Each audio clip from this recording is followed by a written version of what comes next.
Good morning. Welcome to Rise and Thrive with Dr. J. Nicole, where we are rising in faith and thriving in purpose. Today, I am joined by special guest Edward Griffin. He is a powerhouse marketer and serial entrepreneur with 20 plus years of turning ideas into impact.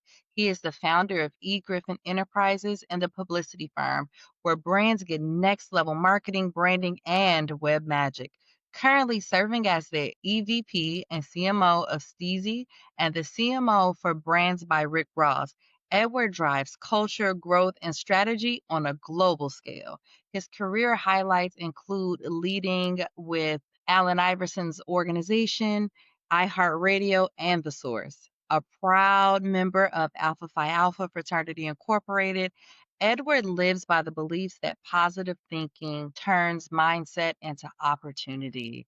Welcome, Edward. Thank you so much for having me, Jamie. Dr. Simpson. So I haven't talked to you since. Yes, Congratulations. I Proud of know, right? you. Super proud of you. Yeah, thank you. I'm so proud of you, right? So I'm reading your bio and I was like, dang, I remember we both used to work at the mall in Racine. Exactly. Exactly. And that's You know, actually how we met. yeah, there's so many things. And I don't like to talk about myself a lot. So, when I send over my bio, I'm like, let me take out some of this stuff. It's too much. And then some stuff I just don't want to share because I just feel like Okay. people will be like, oh, that's too much. Right. So I just kind of, It's not too much if leave it it's where it fact. is. It is. It's true. That's It's true. not too much if it's facts. It's true. And so that's the other thing is, I've had a similar conversation with one of my cousins, and I'm like, well, cuz if God is blessing you, God is blessing you, right? Like give him his glory. And I get what you're saying. For You don't want to sure. come across as you're bragging and you want to stay humble, but at the end of the day, he's blessed you. And it's Mm-hmm. different if it's a fact, right? And you work hard, it's earned. So it's not, Definitely. you know what I For mean? But sure. I get it. I get it. Super excited to be So here though. today we're gonna be and I'm so happy to have you. Yeah. Yeah. So, today we're going to be talking about winning the war within, building a mindset that lasts.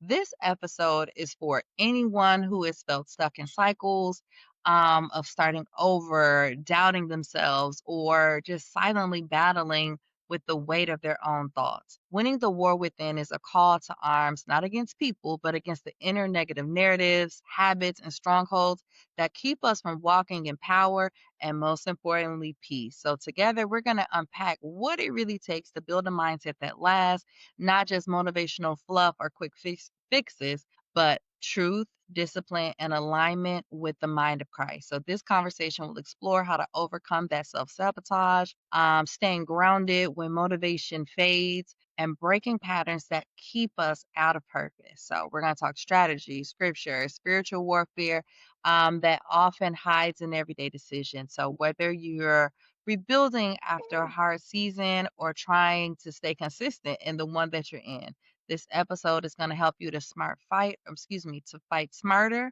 with grace, boldness, and the wisdom to rise. All right. So, Edward, when you hear winning the war within, what comes to mind from your own life? It's when I think about that, I think that my war started super early, right? So Okay. when I think about growing up, I guess with anybody, right? Coming from the hood, there's those things that come from the hood. But then when you think about Mhm. drug abuse, alcoholism that, impacts people that you love, people from my own family, right? Mhm. People that I know in the neighborhood. So it's all those little things. So that war starts very early. And so for me, it's one of those things where I had to start or decide what path very early. I'm talking maybe like 6 or 7 years old, because you see Yeah. so much, you have to decide at a very early age, okay, well, which way is the right direction for me and what should I do? And it starts early. And then every year, God rest in peace to my dad, but rest his Mhm. soul, he passed, but he wasn't in my Yes. life. So Yes. I didn't have that, that person in my life. So I had to go searching for it. And so when I think about the war within, it was very early and it took a lot of um trial tribulations, but again, very early for me, I had to decide which path is for me and not knowing if it's right or wrong, right? Mhm. Because we're gonna make those decisions. But Mm. I had to decide very early what that path was gonna be for me, and so I made a ton of mistakes, but I also learned a ton, right? And so for me, the world Absolutely. within started super early. Yeah. Yep, I can resonate with that with similar age too. Mhm.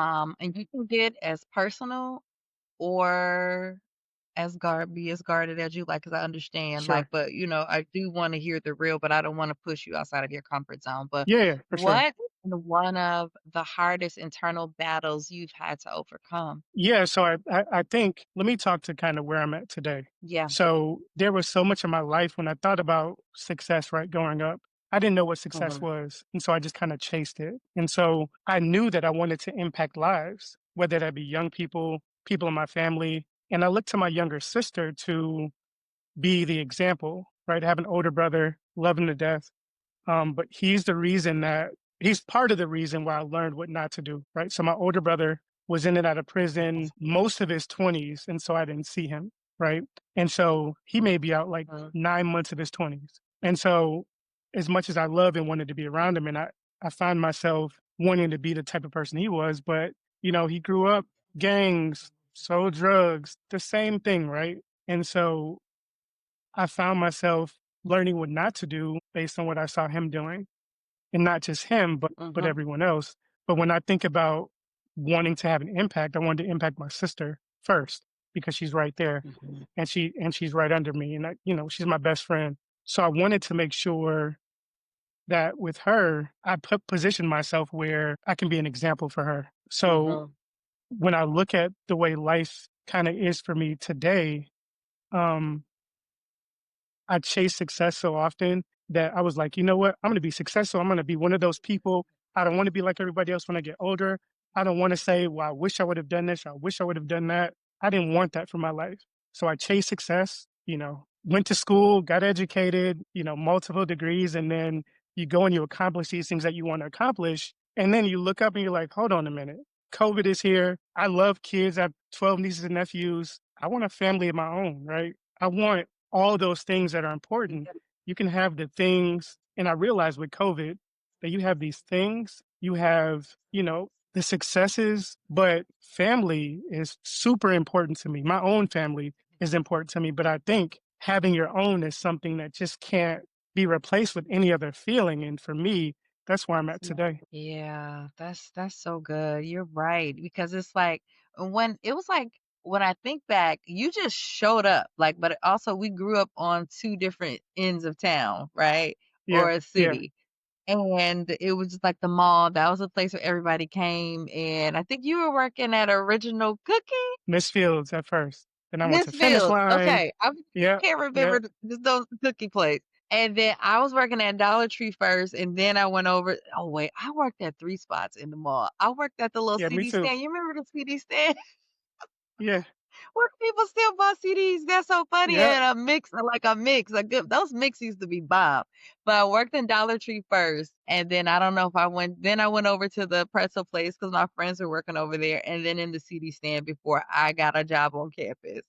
But, like, it was just like you kinda, like, showed up out of nowhere, but it was just like, even from the time of meeting you, you were out of the way, but everybody knew you, like, you were cool, you got along with people, like, never really heard your name in messiness or anything like that, right? Like, which and I'm Mhm. sharing that just to say that, like, I could see that you were different from the beginning when I first remember meeting you when we were in our teens, like, in high school. Yeah. And so just for context, if anyone watching, like growing up in Racine at the time that we did, there was a lot of crime, drugs, teenage pregnancy, it was a lot to get wrapped up in. It was easy to, yeah, just really find yourself on the broad path rather than the narrow. And so you really do have to make a conscious effort to do that. So I do commend you for choosing success and choosing to do something different and wanting to create legacy. Mhm. Yeah, So definitely. why do you think that it's easier to give up rather than to stay on course? It's easy because nobody cares, right? Nobody cares if you give up because the thing about giving up is that you're not letting anybody down but yourself. So we may have this friend group, um, and you go to them with ideas, But a lot of times when you go to them with these ideas, you have those people in your group that'll say, "Oh, no, you can't do that," or whatever. But again, it's easy to give up because nobody cares if you give up. So you have to care enough about where you are yourself to be able to move the goal forward because it's super easy because nobody cares. And then for me, I did it would be easy for me because I don't talk about what I do. It'd be easy for me to do because nobody would have ever known, right? But I think for most people, it's easy to give up because I I have this thing called where I give talks about the fear of starting, right? And I think people have this fear of starting, and they always say, "Well, I don't know what to do," and it's easy to give up in that way because if you don't know what to do, you can't be held back. It's easy to just say, "Oh, you know what? Forget about it. I'll move on." So when you think about overcoming, right, why do you think it's hard for some people to just give up rather than stay on course? Yeah, I think it's easy to give up because people don't care. People don't care whether you succeed or not, right? And so I think one of the things is that if you have a friend group, you have a support system sometimes, right?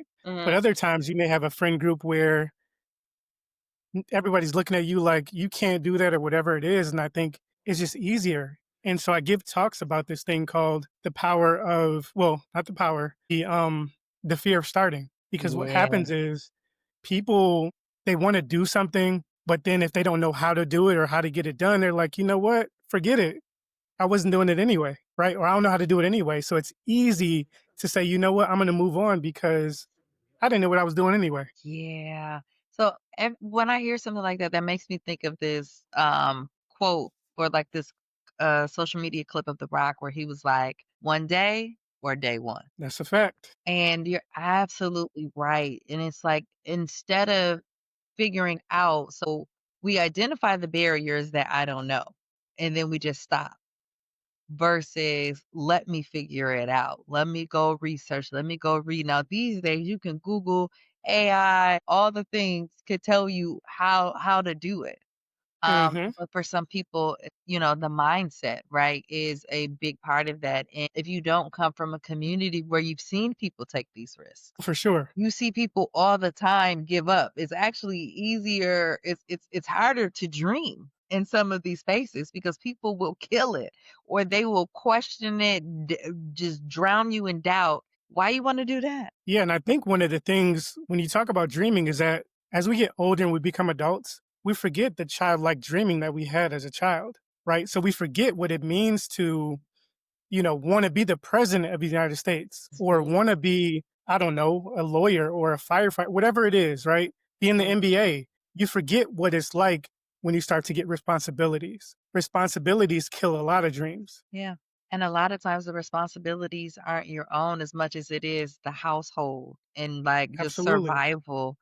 And also, I Absolutely. think sometimes we are shamed into get your head out of the clouds. Ain't no time for daydreaming. We gotta eat. Like there's no room for your dreams. So we're taught then you or one could really be taught that your dreams are a bad thing. Your dreams are the difference between y'all being able to eat and you know what I mean? Like so it's gotta go when we have to find that middle ground. How do I Hmm. survive right now and also stay true to that thing that's in me that nobody else understands but me? And no one's really talking about that from a faith perspective and the spiritual perspective, right? Like, because even that, what you're describing, that is spiritual warfare because we're trapped in what Yep. we're experiencing in the body versus what we know in our spirit and what God has planted in us. Hmm. And so even as you talk about mindset, right? Like it makes me think of the scripture. Now I should know where the scripture is, but it talks about putting on the full armor of God, right? And Yeah. that's really Hmm. like knowing your word and depending on like your family background, some people they are not even exposed to the armor. So then how are you supposed to make it through that, right? Hmm. There's so many good scriptures that talk about, like, mindset and renewing of the mind, and at my church, actually, we've been doing all of August a series on the renewing of the mind and taking every thought captive and Oh, nice. how to, yeah, it's good, but we spoil. Our minister is also a psychologist in training, So he really blends together like faith and mental health. So like it really just feeds us. So you just grow mind, body, and spirit while you're there. That's awesome. Yeah. So let's talk self-sabotage. What does that look like in real life? It's one of those things I see every day. I believe that God gives us all a gift. Yes. He gives us all this thing, and then we know we feel it, but then we look at it and we say, you know what? That can't be what he's giving me. It can't be. I don't know how to even do that. How can he give me this? How can he give me this responsibility? And I don't even know the first thing to do. So Mhm. self sabotaging, and I say this all the time, there's this thing called NST, negative self talk. We do it a lot, right? So our brains, and I always tell people this, there's you have your brain and then you have your subconscious mind, Mhm. and they're a constant battle. So our subconscious mind is one of those things that it tells us it tries to protect us, but it doesn't know what's real. Doesn't know what's real or fake, Mhm. right? It just knows of our experiences and it tries to protect us. And so it's easy for us to say, you know what, I'm not going to do that thing because um I can't do it, or I'm a failure, or this and that, right? And Mhm. so when you think about self sabotaging, it's a lot of our subconscious mind that we have to rewire. It's not Mhm. our brain. Because, so if you think about this, for example, you're walking down the street, you see a bunch of people, and you're just walking, going about your business, having a good day, and you trip, and everybody laughs at you, right? It happens all the time. And so your subconscious mind remembers that thing, and so you go down the street, that same street, on a different day. And when you get to the point where you tripped, your subconscious mind tells you, hey, you remember last time you got here and what Mhm. happened and how it made you feel? Let's not go that way. But we have to know in our minds that we can overcome whatever that thing is. And so, but people live in the self sabotaging moment. So what happens is if you're not recognizing the negative self talk, Mhm. and you're just continuously moving, you just have one negative thought to the next. That's it. And they just keep happening.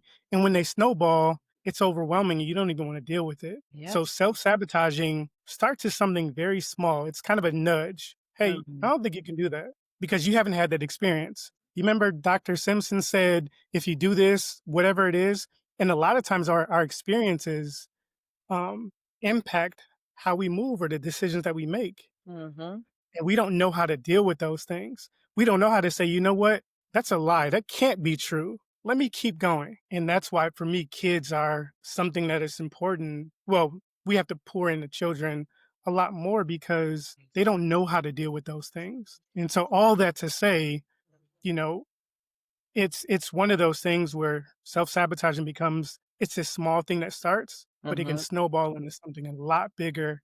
And if you don't know how to assess what you're feeling and deal with that thing, it's just going to be a nightmare. Yeah. There's so much in there, right? Like so what you said, God gives us all gifts.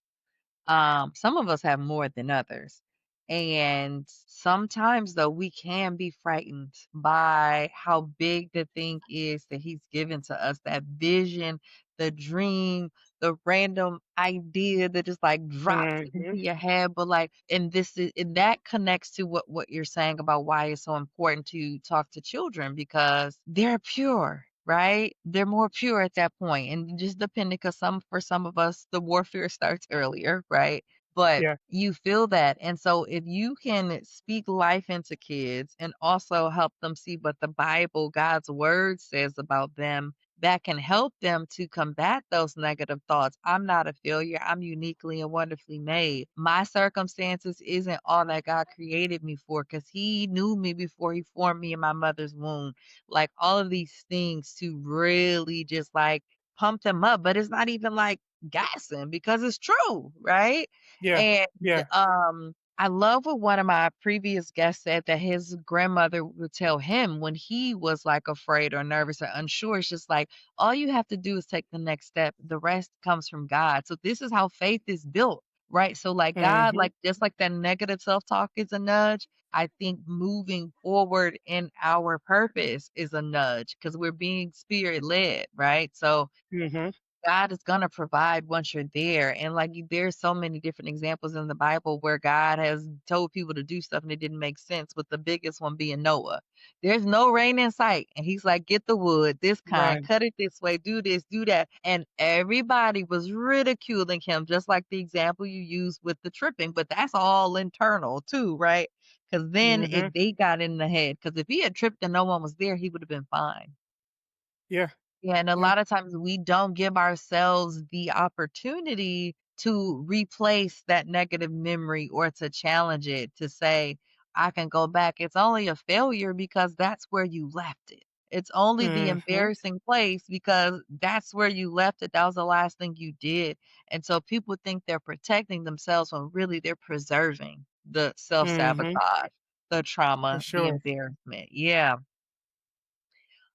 So what just to go in a little bit deeper, what are some of the most subtle ways that people can get in their own way? I think it's the NST, Mhm. right? It's the negative self-talk. And people get in their own way because they don't know how to deal with that moment. It's Yeah. all and then I also believe that we don't give ourselves enough grace. So when we make those mistakes, we don't give ourselves room to recover. So Yeah. one of the things I think about is, and I'll ask you this, if there's a kid, let's just say 5 or 6 years old, and they're saying to themselves, "Oh, I'm so stupid," or "I'm dumb," or "I'm not smart," or "I'm not," whatever it is, what do you say to that child? Wow. Well, what I wanna know, my first thought was who told you that? Because Yeah, I don't think that's yeah. a thought that's going to organically come to a kid. Someone said something or did something that made you feel that way. Why? Mhm. Right, Yeah, and as you were saying that, I was like, "Let me write this down." That I was like, "Is it even your voice?" Right? Because these are things that we yeah, take in from the environment that people have said or people made you feel a way, and then it plants a seed and it becomes part of an identity, and we know as we think, that's what comes out of us, that's what we become. So if you're 5 and yeah. 6 and you think, "I'm dumb, I'm stupid," everything you're gonna do is going to reflect that. Yeah, and the reason I asked that question is because everything you said, right? But then when you have that kid and you say to them, "You know what? No, you're smart, you're beautiful, you're this, you're that," but we don't give ourselves that same grace. Why do Mm, we do that for kids, but we don't do that for ourselves? What I mean by that is when we have that negative thought mm, and you may have, let's just say you're in school and you bombed a test and you think you're a failure because of that. Well, mhm, I like to tell people, and you said it earlier, challenge every assumption. You're a failure according to who? Who told you that? and it's one Right? test. Success. That's it. That's it. But one of the things that I try to get people to understand is that the biggest thing for me is we'll be there for a child, we'll encourage them, we'll be there, we'll be supportive of them, we'll give them all these things that they need to build themselves up, but we don't give ourselves that same thing. We don't give ourselves that grace. That's super important to me. So all of those small things and for me everything starts in your mind. Yeah, It's one of those things where, and we hear this all the time, your mind is a playground. But what I like to think, and I tell people this all the time, what you think, good, bad, or indifferent, shows up in your life physically, right? What you think, so shall you become. exactly. That's it.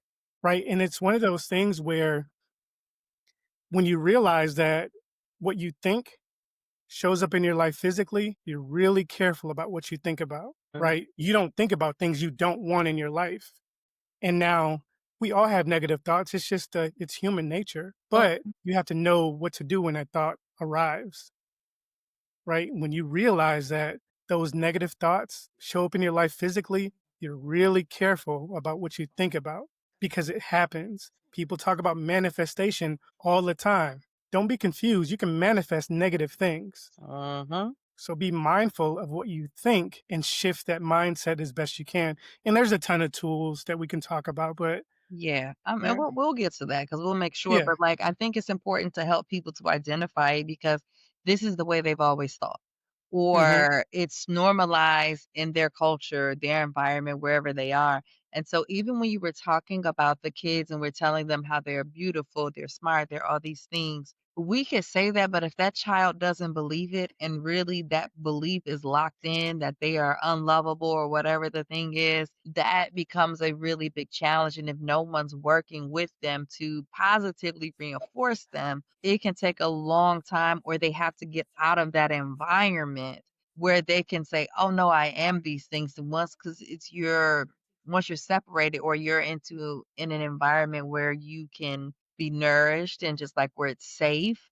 and to come Mhm. out of survival mode. And also I think adults are intentional about doing that because I think sometimes the adults are the people who didn't get it. And so they're trying to do better and do more for the next generation so that they Mhm. can have it because they know the power of it and they might feel like it's too late for me, but it's not too late for them. And honestly, it's not too late for anybody. You could be 68 and have a completely different life the rest of your time on this earth, should you so Absolutely. choose. And what you're saying about just like the words and what you become like in manifesting it, when really it's imagination, right? Like we were given imagination for a reason. Anything that Mhm. you can see and hear can be. And I think what happens and what slows us down is that we get bogged down by the how rather than just moving in that direction. But like, think about when someone people call them stubborn, or they're like, once they get their mind made up, there's nothing you could tell them. Hello. Like, it's the same thing Yeah. because Yeah. we can power it. But I think so many people are stuck in whatever version of survival mode they're in that they don't recognize that life isn't happening to and that they can actually create it. And I've recently been exposed to this quote by Dr. Tony Roach that I'm like, this is it. Like this is it. And if you don't know him, I think you're gonna really like this one. It goes, what you see is what you say. What you say is what you sow. Absolutely. What you sow is what you reap. What you reap is what you become. What you become or was what you are. What you are is what you get. What you get is what you give. No, what you give is what you get. And what you get is what you deserve.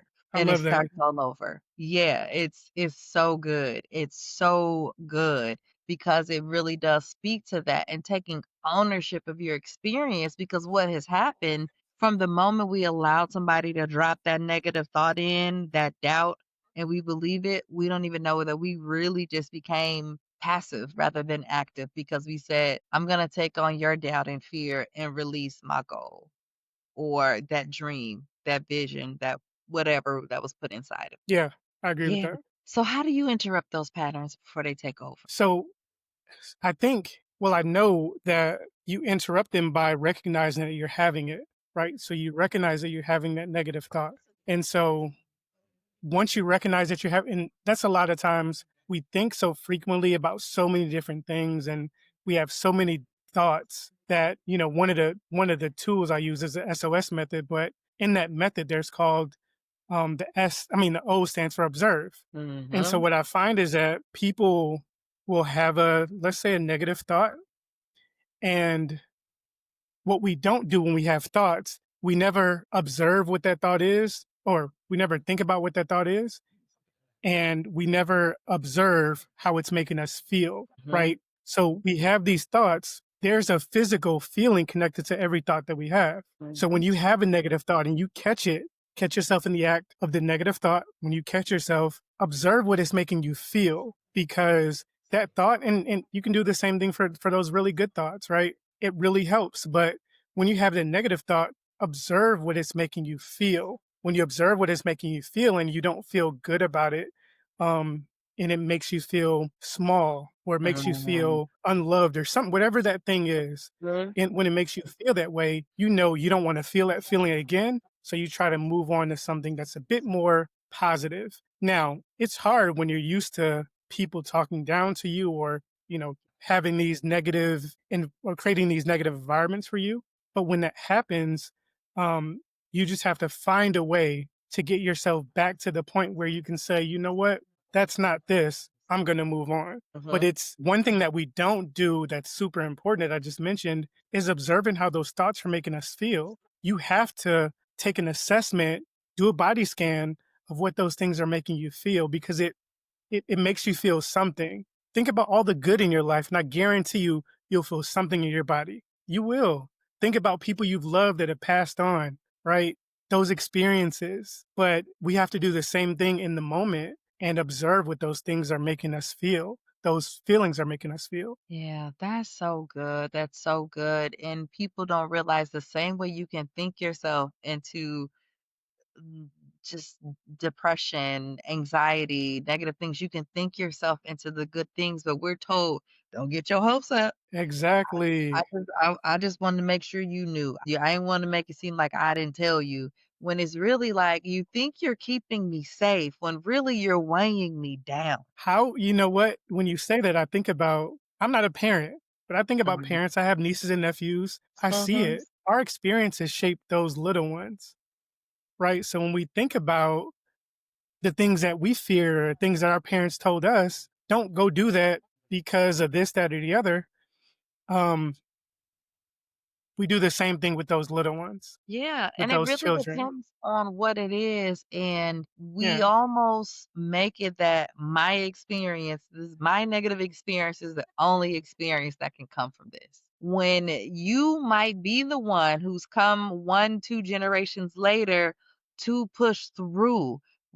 yeah, The limiting yeah. beliefs that like so that also can tell you too how deeply embedded the negative self-talk is, the NST is, the like doubt. Have you ever heard about this study that they did or experiment they did with monkeys where they would start with like 3 or 4 monkeys in there, and they'd have a pole or something, and at the top there'd be bananas, but it was open.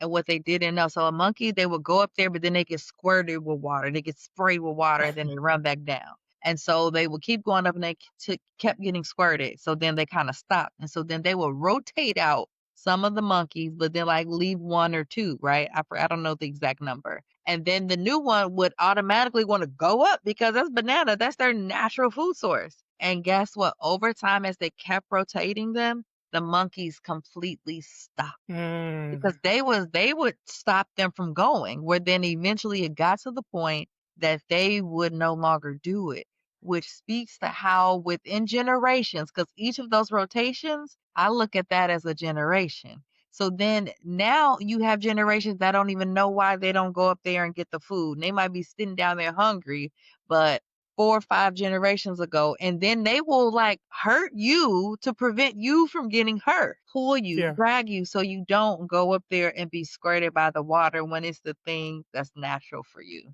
Wow, that's I don't good. think human behavior is That's too good. much different from that because we don't even know the whys. It's behavioral. And then we take it as like it's fact or like it's gospel. If you do this, this will happen. But also, it's a little bit of water. And if they don't mind being squirted by water, let them go get the bananas and everybody can eat. Yeah, yeah, I yeah. don't know. Maybe that's just how I think. No, I agree. I agree with that.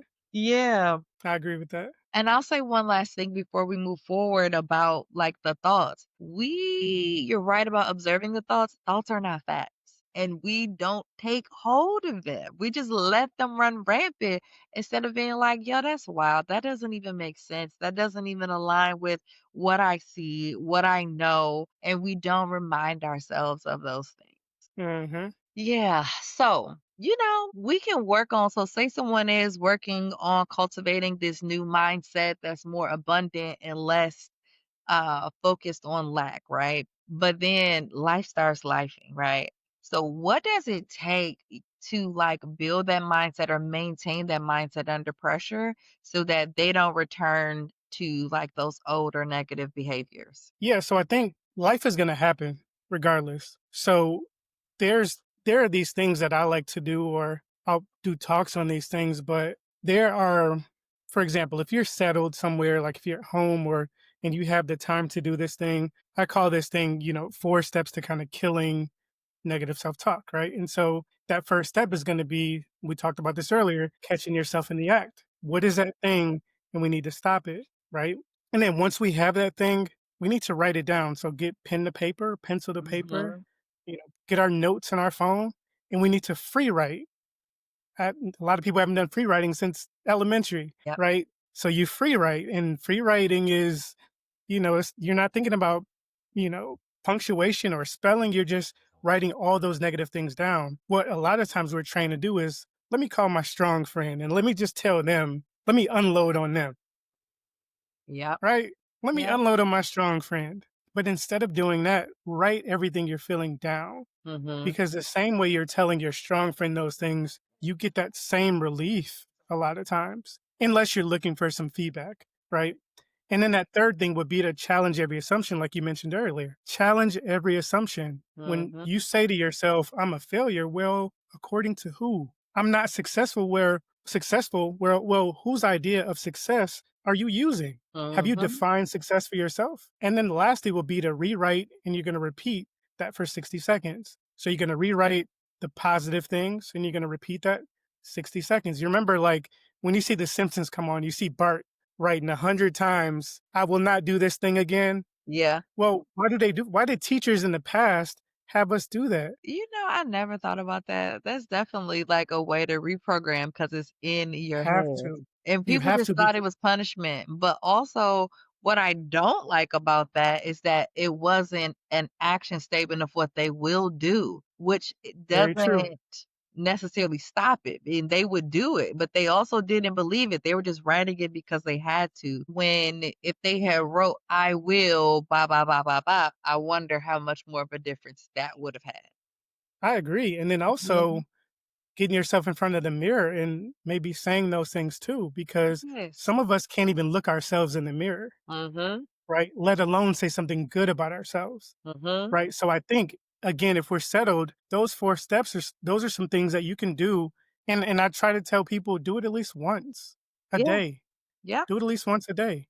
And something I like to do just if I'm in a rush in between meetings, because meetings that could have been an email, like, I Mhm. don't feel like doing all this, right? Like, so again, in between whatever it is, in traffic, Yeah. something I like to do called the SOS method. And again, that first thing is similar to those 4 steps. And the first thing is to stop. Yeah. Mentally tell yourself to stop, or even better, physically tell yourself to stop, Mhm. right? And stop that negative thought. Immediately stop it. And then we go to that second thing, which is the O, and that's the observe. Mhm. Again, do a body scan, observe what those thoughts are making you feel. And then lastly, you're going to shift again your cognitive mind, your behavioral mind, or your emotional mind to something positive. It's hard to do, but with work, you can definitely do it. Right. So the SOS method is something you use. You kind of use that, as you're moving around, but those are simple things. You just have to be willing to change. And you mentioned this earlier, but you're reprogramming your mind. Everything that we knew about how we do things, we almost have to forget it and reprogram our brains. Again, your subconscious mind is there to protect us, but it doesn't know what's real or fake. Yep. And it can be it can keep us stuck trying to protect Hmm. us. Um, Hmm. this is so good. So many good things are coming up in here and different thoughts. So, I do this thing exactly similar to what you do with like the SOS. I have clients write the things down, or we'll get to what those core beliefs are because there's always Mm. something underneath that, right? And then they don't know. Then I say, now share it out loud or read it out loud. And they're like, to say this out loud. And I was like, well, how did it feel to say this? Right? Because this is the feeling you're Mm. allowing to just run rampant inside of you. But Mm. also, then sometimes they're embarrassed that they even think this and they really know it's not true. And of course, we process through it, replace it with something positive. And I was just thinking about what you're saying. And if it's hard for a person to say all the good things, because they can run down the negative, but then they struggle to write like 3 pieces of evidence or 3 facts that refute that negative Yeah, thought. They yeah, struggle with that, right? And so I help them get through it. And I'm like, this shows the work that we have to do to normalize you speaking more positively about yourself. But I was also thinking if they could say it the one time, it could also be good to record it because you can listen to it over and over again and yeah, let things sink in. And then finally, when you were talking about the grace earlier, this other thing that I love to do is when people struggle with grace and self compassion, is take a photo of you when you were young, like the before whatever happened. So there's like this photo, there's a couple of them of me, but there's this one photo, it's me and my brother. Bless Kevin Hart. His head looks so big in this photo, but my cute man's head looks so big. But I think it's because he had a little afro and I'm just smiling the biggest smile, right? And you take that photo of you, your version of that, whatever that is, and try saying those things to that person. You can't. You can't, because that's the version of you that you're likely still trying to protect. And Mm, what I try to do, encourage them to do if they're in this space is to write a letter to that version of you and tell them what they need and like mm, and know that you can let them lead because now you're adult you, right? You can protect them. And so it's okay to let them out. And when it's safe, then you can come, come forward with that. But like to I allow love that. to allow the true you to come out, but no, now you can protect him or her. They're not just like a child who is taught to trust adults and then the adults did something wrong or did something Mm, or whatever the thing is to yeah, just allow yourself to be you. Man, that's a beautiful thing when that version of you can come out. And I like to, that's a representation of like the God in you, right? Like that light, that candle, because that's what kids are. They're light, they're innocent. mhm. Let people see that again. How do you answer someone saying, "Well, how long is this gonna take?" Right? Because I don't have time. I need this change of mind right now. So this one I remind them and I'll be like, I'll ask them, "You're how old?" Like, so say they're like a 35-year-old. This is 3.5 decades. This is over a quarter of a century of programming. How Yeah, committed are you is the yeah, question, right? Like, so are you, because you're grumbling about it, right? Like I can give you a plan. How motivated are you? Like that's what we're gonna yeah, focus on because we can yeah. do these things, but are you willing to do the work? So if they want to know the time when really it's about their motivation, their Mhm. commitment to self. And so like it's what kind of time you on, really is what it is. Like Yeah, that's what I yeah, think for them. Like it's yeah. how committed are you, but also give yourself the compassion, but you'll see it change. Like I love when a client is highly motivated. Like I had a client, we've been talking about her minding her business so her anxiety can go down. And she went and did stuff literally from this session, next session. She came back, was like, I've been doing this my whole life. I wasn't sure how this was going to work, but she was like, I feel a difference. I want to Yeah, do more. Like, yeah, and so she's continuing to build on that. So it's really and truly up to a person. And I think it's important to start with lower risk things so that they feel mm, comfortable, right? Because that fear, I'll be like, why did I think I could do that when you start too big? But also, mm. what are you listening to? What are you listening to? Are you still listening to Sexy Red? That's going to directly go against what it Yeah, yeah, is. And yeah, no, no, I'm not saying anything like bad about her because she can get the party started if that's what you want, right? But like, that's not going to feed a mindset shift. And I know I had went through a period of time where I wasn't really listening to music if it wasn't like mantra loops and positive affirmations. It's like music with a good message, not necessarily all gospel, but like things that can help reprogram your mind. And you still got the beats, you can still dance, you can still do all the things. And then I was listening to a song excuse me, and I was like, she got anxiety. I don't remember who it was, and I was like, she's in survival mode still. She's still like she's trying to fight everybody, everything. She's, you know what I mean? Like I can clearly hear what's going on. If they wrote their own stuff, people they'll tell you exactly where they're operating from. mm. A lot of these musicians, they can be really easy to manipulate if you're listening to what they're saying or they're putting it out there. Like, what song was it? He was basically talking about flying women out, buying their bags and something like that. And then you wonder, then the same person's going to turn around and say, women only want what they could get. You put it out Yeah, there. You're attracting the type who wants that. So before I go too far down the rabbit hole, um, our words absolutely matter. And going back to your question, I would just have the conversation about their commitment. How soon do they want to see change? And then we could put forth a more aggressive plan on how to do that. But they got to be ready to release some things. What are you ready to let yeah, go of? Because we got to replace it with something else. Because to just say, don't do it anymore and we don't fill it in, times get rough and they're going to go back to that. exactly. I Mhm. agree.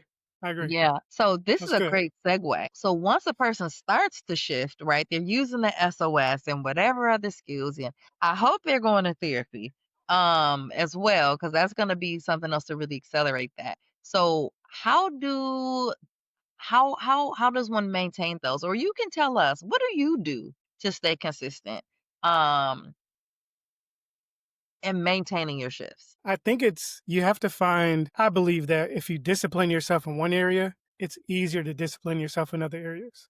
So how do you So define what discipline before we go too far? so I think discipline for me is commitment to yourself. Okay. Love that. So that's commitment to yourself. A lot of times we're disciplined based on what we see on social media.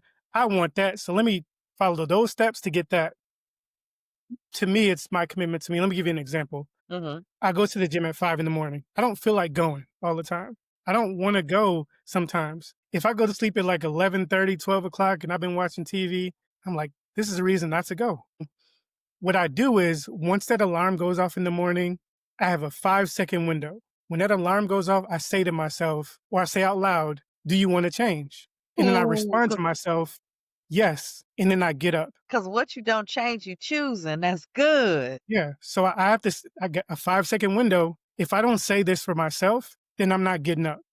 So I Mm, say it, I respond to myself out loud, I say yes, and I get up yes. and It's I go because that's my commitment to me, right? So that's the discipline for me. When I commit to myself, mhm, that's the discipline I need. And so again, discipline isn't taking someone else's path and saying, I'm gonna copy that exact path. mhm, Well, you can still get the similar result with what you want for yourself. You have to create your own mhm. discipline.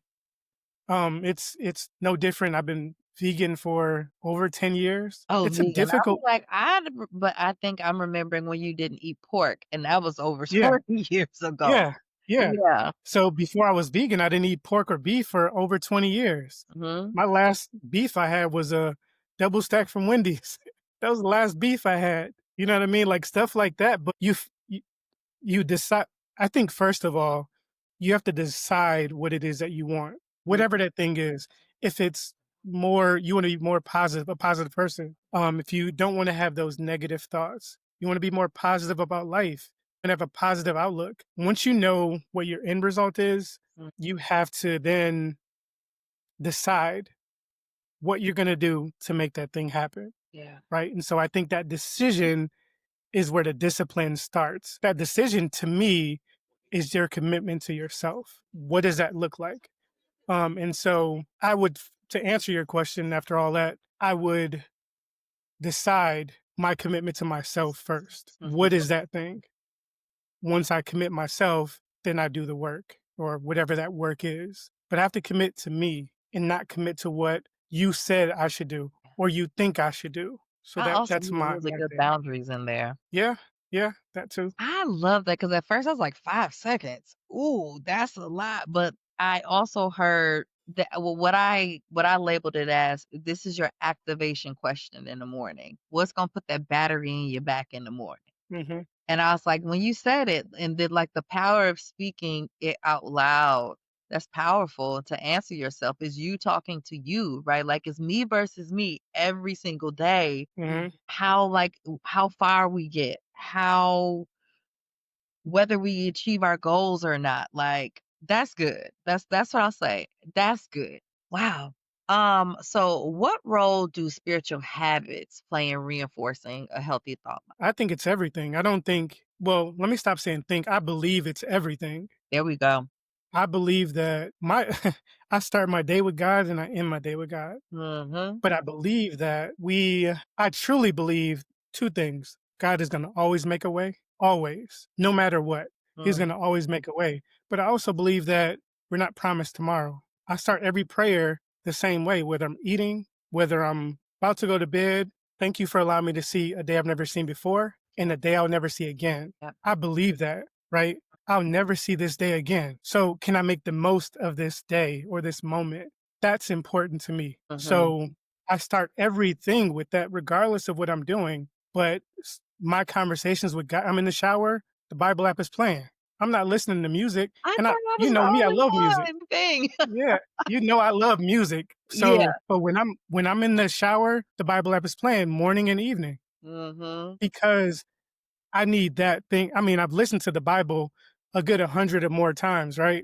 Because Ooh, it's I'm so easy. proud of you It's easy, right? to listen. But Yeah.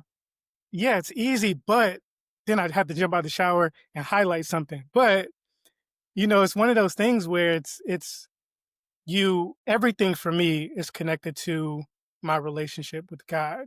I attribute a lot of my success to, people that have helped me get there. My mom being an example that I can look to. Um, but also I'm nothing without God. Yeah. Period. Yeah.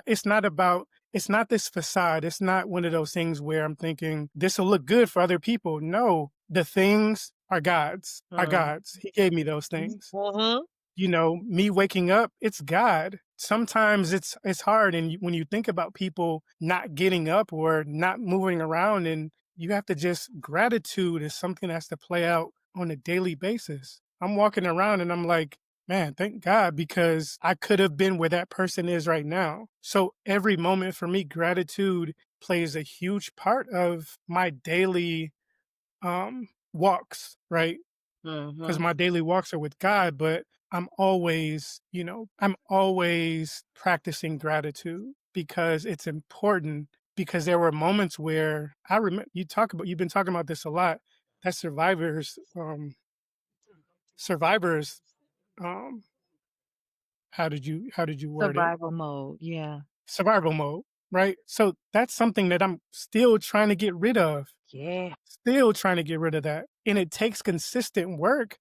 But it's something that I've had, and you have to constantly battle that thing. Like I have it at bay, but it's still one of those things where I have to call on God in those moments where I become weak in that, like where I don't feel like I'm chasing this thing, but I have to Mhm. call on God in that moment. But every day for me is a conversation with God, or if I'm not talking to God, I'm practicing gratitude Yeah. because I know I'm not making movement without His word. Yeah. And really, it sounds like they're one and the same because you're thanking God for the Yeah. things that is still conversation with God. You're thanking Him Hmm. for provision and vision, protection, and like all the things, like even when Yeah. you don't know it. And something you said just when you were just talking about that, like, thank you for this day I've never seen before. It makes me want to go back towards the top of the podcast where we were talking about self-sabotage and like fear, right? And how that stops people from doing things. And I think people forget that there's more data that suggests that they'll do well than not, right? And that they've already done so many things they've never done before. It's just that this one they have the doubt. You every day we wake up, it's a brand new day. The first day you went to kindergarten, that was the first day you went there, the first time you made a friend, right? Like we take for granted all of those little things that are data points that suggest that we cannot fail and that we have been successful in navigating the unknown. It's just that it's because we've seen everybody else do it, or there's enough evidence that has shown that people can do it. And some of us are meant to be exceptional, and that's just what it Yeah. is. Yeah. But when you're looking for others, and to anybody listening, if there's nobody in your life that understands what you're talking about, you're not supposed to be talking to them about it. Mm, And that that's a fact. like that's between you and God. God gave that to you. He's telling you he has higher for you. It doesn't mean that you're better than anyone else. It just means that you're different and he has you on a different assignment. And he will take you away from or allow people to let them lose you. Because a lot of times we're trying to hold on to people and they don't really have it to go into the spaces and places. They don't have the vision. Ooh, have you seen it's I don't know what year it was, but TD Jakes was on Oprah when Oprah was still doing her show. And he talked Mhm. about the turtle and the giraffe. Oh, yeah. And basically, you can only eat on the level of your vision. And to put it short for our audience, since you're also familiar, is that like A turtle sees the world the way the turtle sees it, and there's nothing wrong with it, and they got that, they master it. And a giraffe, they see the world, they see the treetops, they see different things, and they can't understand turtle things. Now they can swoop their head down there for a little bit, but a giraffe has a really big heart that has to pump so much blood up there that if they keep their head down there too long, they can literally die. Mm, So I'm saying that to say to the people who are giraffes who are giving treetop vision versus grass level vision, both are equally important. You have to understand where you are and have respect for both and not talk crazy to the giraffe. I mean, to the turtle, and the turtle don't talk yeah, crazy to the giraffe because both have a purpose and both are valid, but also know you can't expect turtles to really get giraffe things and giraffes to get turtle. yeah, that's true. That's Yeah. good. Yeah. That's good. Yeah. And I also want to share a scripture that I think is good for this. Is Second Timothy 1:7. For God has not given us a spirit of fear, but a one of power, love, and a sound mind. So if you're questioning who you are, can you do it? You absolutely can, because God did not give you a spirit of fear. So right there, that tells you that's not God. That's the enemy. And I'm not calling the person that might be saying it to you an enemy as much as he might have crept up in them and is trying to stop you, right? For Spiritual sure. warfare, but power, love, and of sound mind. And then this also brings me to another point. I'm like, it's flowing, it's flowing. Myron Golden. I've been seeing him pop up in my social media a lot more recently. And so I've started consuming more of his material. And so he was just saying, like, in the first few verses of the Bible, it really unlocks how we're supposed to live. Simple. One, we're supposed to create because we made in God's image. So in the beginning, God created heaven and earth. So we're creatives too, right? But then when you get to verse 3 in Genesis, and this was one that like I started to focus on, the create thing was dope. But then it gets to the mindset and protecting the mindset and understanding that the power of our words is, you know, God said, "Let there be light," and there was light. Mm, Now that seems so simple when you don't understand whose you are. You're made in his image. God spoke it. It was. That ain't manifesting. That's an mhm, authority you are given as a child of God to speak it and it will become so. Now we're not actually God. So it might take a little bit longer, but what we say is what happens. We have it. Every single person right now listening, watching, speak it, and it will be so. And of course, it has to be aligned with God's will. But yeah, you can yeah. manifest some negative stuff, like you said. Yeah, I think you have to visualize clearly, Yes. precisely, and Yes. frequently, and it will manifest itself into reality. You just have Yeah. to do it. We talk about visualization, but that's just faith. Mhm. That's it. You Yeah. visualize something, you have the faith to you have the faith to get there. One thing I was talking to somebody recently about is that when they talked about I feel like I have this gift from God, Mhm. that I can see the end result of Okay. something before I even Come get on. there. So I can see that there may be, that's why I do so many different things, right? Yeah. I can see success at the end of this thing. I don't always know how to get there, but I tell people if you just start to walk in that direction to where you want to go, you'll end up where you're supposed to be. Yes. That's it. Yep. So instead of being so fearful of, oh, I don't know how to get there, I don't know what to do, I don't know what the first step is, take the step in the direction. God will provide Yep. all the directions. Curiosity goes a long way. That's it. That's it. That's so good. Oh, this is so good. Um, Okay. So what would you say are some tips for resetting your mind when maybe there has been a slip or you've kind of fallen off your habits. A couple days have gone by, you've not gotten up at 5 a.m. or whatever, you know what I mean? Yeah. So how would you suggest or how do you get back on track? So I think it goes back to what I said earlier about your commitment to you. Mhm. You didn't make your commitment to anybody else but you. When you decided on something, you made that commitment to yourself. I was reading this book by Russell Simmons, and Clearly you read a lot. I see your yeah, library I back. love to read. Love to read. But I was Yeah. reading this book by Russell Simmons, and he's vegan, been vegan 50, 40, whatever, long time. And so I was reading it. He said he was traveling one day during in his veganism, years into his veganism, and he ate a piece of fish. Mm, And he was like, I ate the fish because I wanted the fish at that moment. But he said, then I thought to myself, because I ate that fish, does that mean I'm not a vegan anymore? He said, no, I'm still a vegan. I just ate a piece of fish, but that's still who I am.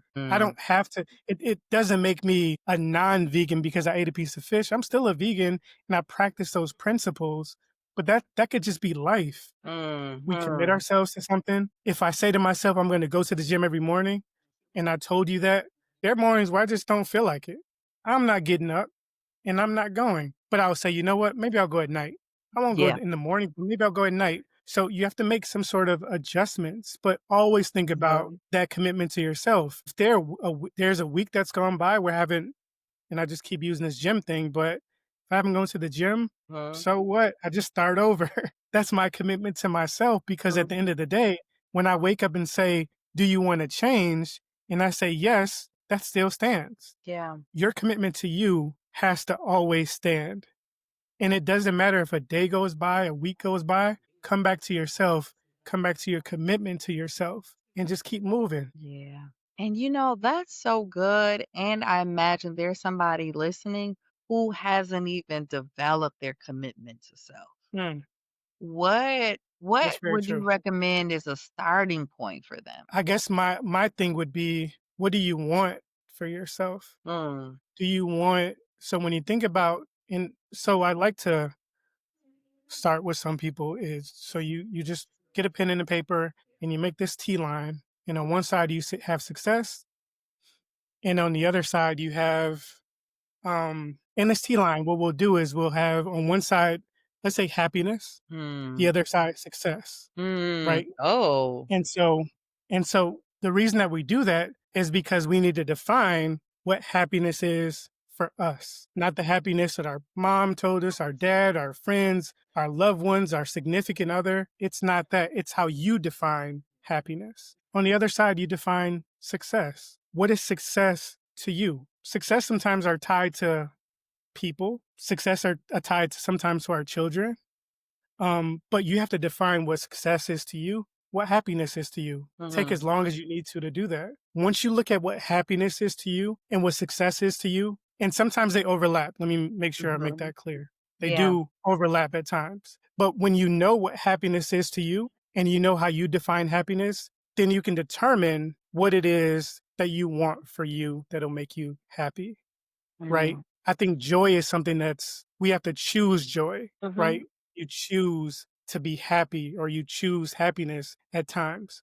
And so I think once you define what happiness is to you on that T sheet or T line, um, you can then determine what that commitment to yourself will look like. So when you decide what happiness is to you and you confirm that, when you look at your list, you can choose one of those things that make you happy because that's going to be your ultimate thing. And then it's about how you get there. And then once you realize that I'm going to use this thing to get to whatever my happy place is. And then once you look at that, you've also defined what success is, what success means and what success is to you. So I think this example of what to do would be really helpful for someone who has no clue what happiness is for them. Yeah. Or even if you might, this is a good example and a task to do with other people. But Yeah. define what happiness is to you, define what success is to you, and use that as your point of reference for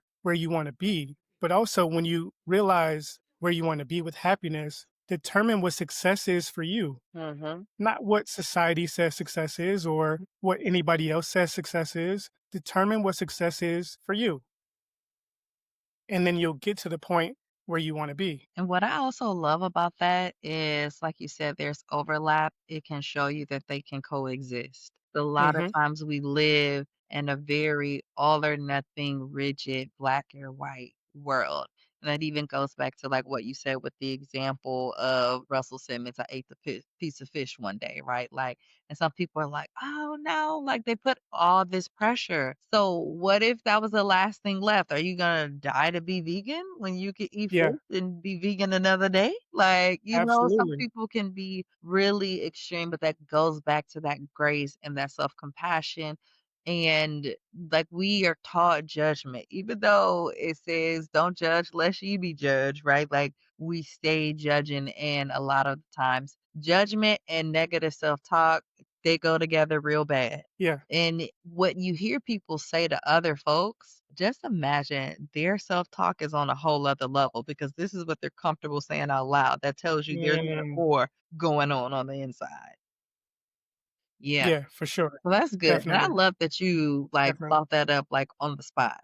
Listen, Yeah, uh, last I checked, you weren't trained in mental health or counseling, but you been coming no, through with the things today. but I've done the work on myself, Okay, and I don't believe in being an information hoarder, so I share everything I know. okay. And so what I like to tell people is, yeah, I'm formally educated, but I learned way more in the streets through Mhm, experience and mhm, also with being an autodidact. And for people that don't know what that means, it's a self-taught learner. mhm, So you think I read a lot, I learn things on my own, but I believe it's important to share information and I don't hold anything back. mhm. But I've done a ton of work on myself, but I also did and continue to do therapy because it's huge. It's a huge part of my life. And so I want to make sure at every level of life that I learn something, that I'm a voice to someone else so they can get it.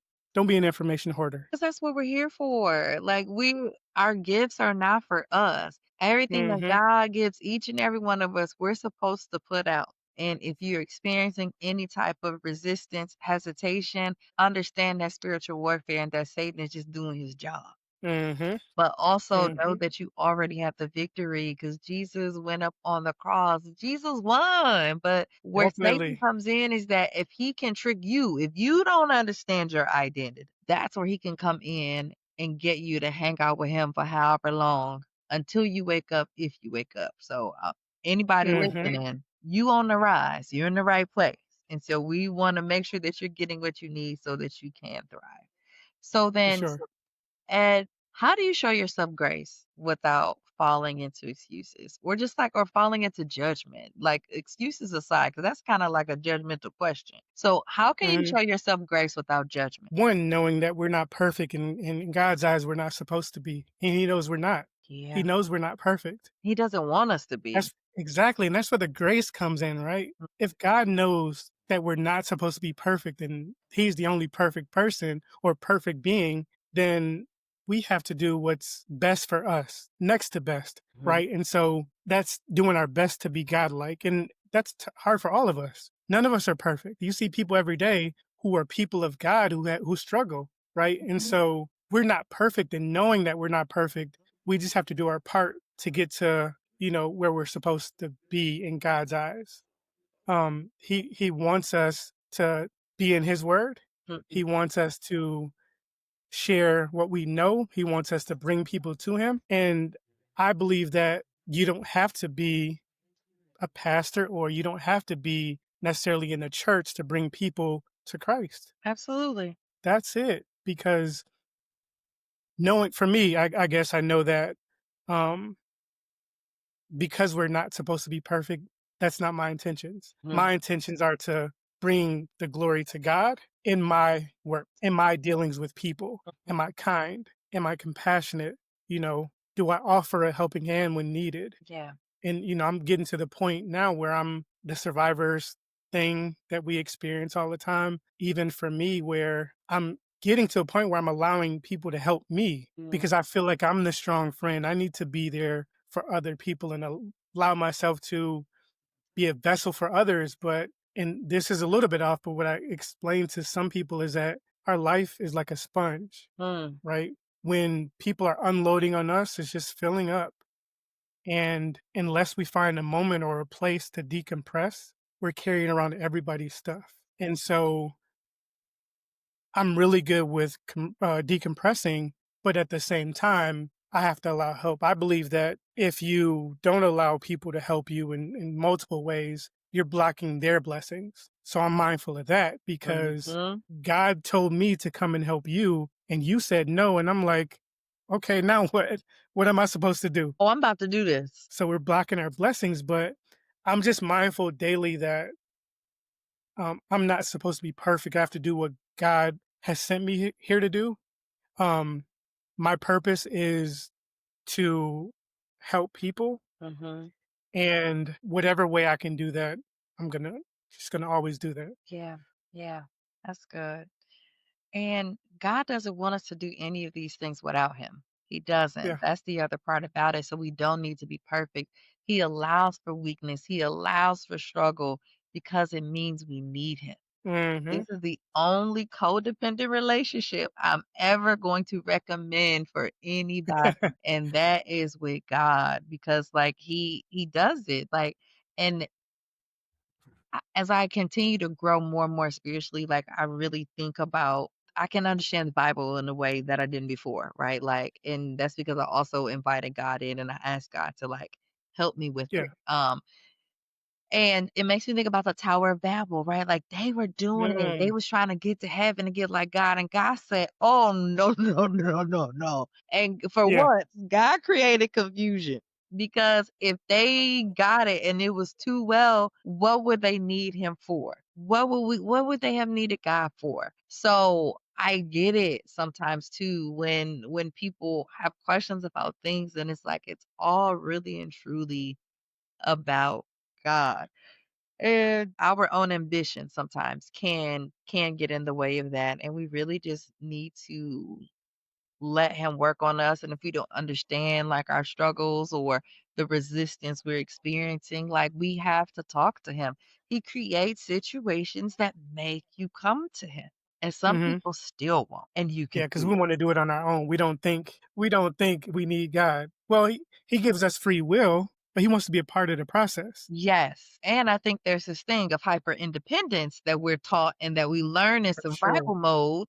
I'm telling y'all For from my sure. lived experience, right? For I've sure. learned in survival mode that I had to do. I had to do it because my mama wasn't going to do it. My daddy wasn't going to do it, right? And so my aunt was very much raising me and my brother to be able to take care of ourselves because there was no guarantee that the parental figures were going to get it together. And so that turned into go hustle, make it happen. A lot of what you said, all the things I said I wasn't going to be, and education was how I was going to do it, and all of that. And so I got to a point a little over a year ago, and I was completely tapped, completely and utterly exhausted. And I was crying in my whole therapy session. And I Mm. told the therapist I was working with at that time, I said, I used to pride myself on surviving. I'm tired. I am ready to thrive. I didn't know what I had set in motion with my words because I was just Mhm. expressing to her, and it wasn't an intentional thing like me talking to God. But I also happened to literally be doing my therapy session in the church on a Yeah. Wednesday. Yeah. And so when I tell you things started shaking and shifting, this was in June last year in 2024. Like I'm like, Lord, what year is it?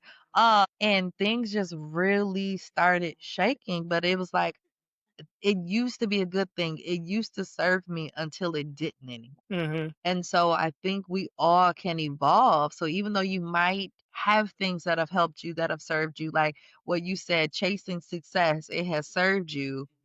Sometimes we have to examine, is it time to set that aside, right? And then either really get in relationship with God. Like obviously I did things with God, or I'd make up my mind and then I'd ask him and I shifted to what do you want me to do? What is the next step? You're giving me all of these ideas. What do I do 1st? Yeah. Mm-hmm. Yeah. I remember my first therapy session maybe 4 years ago. One of the first things he said to me was, "What got you here won't get you there." Right? "What got So you here simple. won't get you there." Yeah. So those coping mechanisms, right? So you think about, like, I was always a person that, smile. I don't want people to know. I don't want people asking me, what's wrong. So I Mm, give them the impression that things are fine. But when things are bad and people aren't asking you what's wrong, you're like, hold on a minute. I can't keep doing this to myself. mhm. So that's true. What got you here won't get you there, and that's something that and that I got the book too. So Oh, something I'll okay. never forget. And then Yeah, I got the book. also what that made me thought of when it gets really bad and you're the sponge, you dry up and curl up. Very true. Yeah. Very true. Okay. All right. Let me Yeah. see. Cause I'm like, clearly we can keep on talking. This is good conversation here. So what do you do when you're growing, but you're not seeing results? What do you do when you're growing, but you don't see the results yet? I think you just have to. Well, let me stop saying thank you. I believe, and what I do is I keep going because the end result, again, when I'm walking on that path, I know that I'm going to fall into where I'm supposed to be. I Mhm. know that already. And I keep my faith in God, right? We want to see life today, Mhm. social media, all these other things. We look at it and we want success or whatever that thing is to be instantaneous. It's not like that. Mhm. Like we want to achieve success. We see the true overnight successes and we're like, God, you see it all the time. Why aren't you doing this for me? We see it all the time. Mhm. God, I see what you're doing for them. Do it for me. Why aren't you doing it for me? We see that all the time. But your path is not their path, and how they got it might not be how you want to get it. Hello. Everybody is not aligned with God. Exactly. And so I make sure that I stay faithful, even when it's hard, even when you feel like you've been running your race and somebody got there first and it was supposed to be me. Mhm. Right? We work, think about corporate America happens all the time, right? That promotion was supposed to be mine. I've worked hard, I've done this and I've done that, but then somebody else gets it. I believe nothing happens by happenstance. Mhm. Everything is supposed to be what it is. I believe in timing. Your time will come. I Nobody tell people can this all the stop. time. Very true. I tell people this all the time. Be prepared for your moment. Because if you're not prepared for your moment, because sometimes people will just give up and they'll say, they got it, I'm done. Mhm. When your time comes and it's your moment, will you be prepared? Are you prepared for your moment? Because sometimes people get to their moment and they're unprepared and it shows. So have faith. Believe that the path that you're walking on is where God wants you to be. And if it's not, He's going to redirect you. Mhm. He's going to redirect you, but you have to be open to that Yeah. and be prepared for your moment. That's important because timing is everything and our time will come. Mhm. It may not be tomorrow, maybe next week, but it will come. And are you prepared? That's how I look at life. That's so good. You basically just spoke Galatians 6:9. Which is, let us not become weary in doing good, for at the proper time we will reap a harvest if we do not give Yes. up, right? And that Yes. unseen part, like that represents that like a seed in the ground and like a harvest. We understand that all these plants, these fruits and vegetables and flowers, they all have a season. They have their time when they bloom and some rebloom over and over again, but we don't apply that to ourselves and we think we need to see it right away. And also, Mm, like that overnight that we see is somebody's 20 plus years or absolutely. however long we just saw the one night, even though it's been like your life literally can change overnight, but it took 20 years or however long to get to that. And then I also want to remind people giving up costs way more than staying committed, than staying faithful. And if you don't get that thing, it wasn't yours. And a lot of times people have difficulty accepting, releasing their desires and their wills for what God has for them. Because then that person gets that position and then some crazy stuff go down and that position gets cut. And you're like, dang, I Yeah. could have stayed in the company because you're moving Yeah. Yeah. off of emotion and you don't that's when you go talk to God. God, I thought this was my time. Help me understand why. What do you have for me? Like, what would you like me to do? What are you teaching me? Because everything is preparation. Nothing goes wasted. And as Quandra said on one of the previous episodes, everything is spiritual compost. Yeah. Yeah. God Yeah. will take what you think is dirt and he's going to turn it into soil. And what if God had it to give you a business. He had to get you out of that job, not get you that promotion, because now you building somebody else's dream and not the purpose he put inside of you. Mm. Yeah, Yeah, yeah. yeah. What's for you will not miss you, It will not. period. And I've always been like a positive person, but I had to do a lot of examining of I had some Mhm. hidden seeds that were planted and those fruits, Yeah. a little bit of negativity. I told someone last year, I was like, I was the most positive pessimist and didn't even I know know it a lot of because those people. because I was around so much negativity and I Yeah, was more positive than them, I was calling myself an optimist and I wasn't even there yet. So now I'm actually like a positive optimist, like for real. Like yeah, and even sometimes little things will try to come up and I'd be like, nope, no, thank you. We're not doing that. That ain't true. Like, and I believe very much in practicing what I promote with my clients just because it's huge. And then not only do I get to witness their growth, they get to witness mine. They see my evolution on the other side of the yeah, screen. Cause I do have some people who've yeah, been working with me for years. And so I think there's a mutual thing. And I get inspired all the time by their growth. And I'm like, oh, it's time for me to level up. That was some real good yeah, advice you gave. You need to yeah, do the same. yeah. Or you would benefit from that practice that you're telling them. So then what does having faith in the process look like to you? You know what? It's having faith in the process to me is enjoying that process. Yeah. We've been, and I'm sure you may have experienced this too, on your journey to your success. Well, at least until this point, because Right. Cause I I'm was sure like, I don't even feel there's like gonna, I fully yeah, arrived. there's gonna be more. We know Yeah, God is gonna bring more. There's more blessings coming. But to this absolutely. point, um, there are things where you just rushed to get here. You did Mm, everything you thought was the right thing to do, and you missed the process. I can't even remember. I remember things, but I don't know what it felt like. I just know I arrived at certain mhm. points. I felt like God at sometimes he just planted me from one place and then put me somewhere else, but I do know that there was a process. Yeah. Sometimes it was meant for me to miss that journey, but I never forget what I've gone through. I think even though I missed part of my journey and how I arrived there, how I grew up Mm, is what keeps me grounded. yeah. I never forget that. You So can. when I arrive to certain places, I'm sharing my experience and I may not have really celebrated that moment in that journey, but I remember what it felt like to not have as a child, Yeah. right? And so I know that I want to share so much more, but I think for me it's important to, and I'm being more conscious of this now as you're going along and you're doing certain things, you're appreciating the moment, you're Mhm. in the moment, you are enjoying the process because you want to make sure that process, one, it's something that you can speak to later, but you're feeling what you're experiencing. It's more Mm, than just feeling a thought. You have to mhm. feel your experiences because if you don't feel those experiences, you're a person, you're a shell of yourself. Mhm. Right? You're just a shell of yourself. And that's why I think so many people get whatever their ultimate success is, and then they're not happy. They're unhappy about so many different things. Yep. They still feel They empty. got where they want to be. You're a shell of yourself, but you never really felt your experience or your journey. Um, and that's my thought.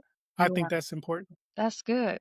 That's good because we have to pour into ourselves, and we think sometimes, "Mm, I got time for that. I gotta go. I gotta get it. I gotta grind. I gotta hustle." And then, yeah, you get there and you literally have everything and you feel empty. And you haven't cultivated the healthy habits, the spiritual habits. And then what are you going to do? You're going to cope, and it's likely not going to be healthy. And then, depending on who you're allowing into your life, it could get real messy. And then you're like, Mm, how did I get here?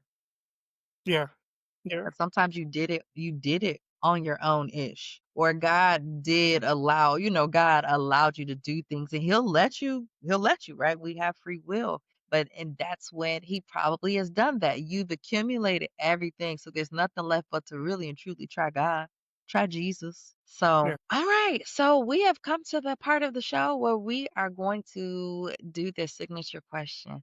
If you could leave Okay. the audience with one powerful truth to help them to rise in faith and thrive in purpose, what would it be? What I would say is your feet won't go where your mind hasn't already been. Your feet won't go where your mind hasn't already been. So again, we have to visualize where we want to be clearly, precisely, frequently, and often. Because if we haven't seen it, you won't arrive to where you want to be. That's it. That's so good. I had to be quiet because I was like, I don't want to disrupt you, but I was like, oh, he going off. Like, it's so good. So good. Like, y'all, I just really want to encourage y'all that this thing is not that difficult. And what I mean is that, like, you have to give yourself permission to think, to believe, to like unlock it. And when you give yourself permission, like, you have nothing to lose but purpose to gain, right? Like, if Mm, you allow yourself, if you really let it unlock. So, just like listen to what he said, allow your mind, tap back into that imagination, forget what they told you about daydreaming. We don't want you to daydream. We want you to imagine and then we want you to go. Then we want your feet to move, right? So the yeah. vision is what is your GPS. The vision is your GPS, and that's going to guide everything that you do. All Hmm. right. Thank you, Edward. That was You're so welcome. good. Oh, this is good. I feel like I've been talking to me. But, like, in a good way, and to hear, Yeah. like, Yeah. a different perspective because, I'm the strong friend, I'm usually the one pouring into people, so to hear other positivity, so it's always important when I can have conversations with people who think in a similar way, and then I can just hear how other people think about it, so I leave fed as Yeah. well, so Yeah. thank you so much. Thank you. Yeah. So, audience, now we're transitioning to you. I want you to reflect what is one mindset, habit, or belief that you've used to avoid your growth? Then we want you to take action. Name the war that you are ready to win and commit to at least one action this week that can help you reclaim your peace and power so that you can walk in your God given authority and purpose. And then finally, I want to affirm you. I will not sabotage my breakthrough. I have the mind of Christ. My thoughts are aligned, my habits are consistent, and I am no longer at war with my own becoming. So I want to thank you all again for tuning in for another episode of Rise and Thrive with Dr. J. Nicole, and want to give some love to my special guest today, Mr. Edward Griffin. Thank you for Thank you spending for time having with me. us. Yeah. Anytime. I'd love to come back. Okay, well, listen, we can make that happen because we Yeah. were talking about multiple topics. So, yeah, we're going to have Yeah. you back and we can maybe be strategic about what we'll talk offline. We'll talk Okay. offline. All right, y'all. Well, thank y'all. We'll see you again next Tuesday.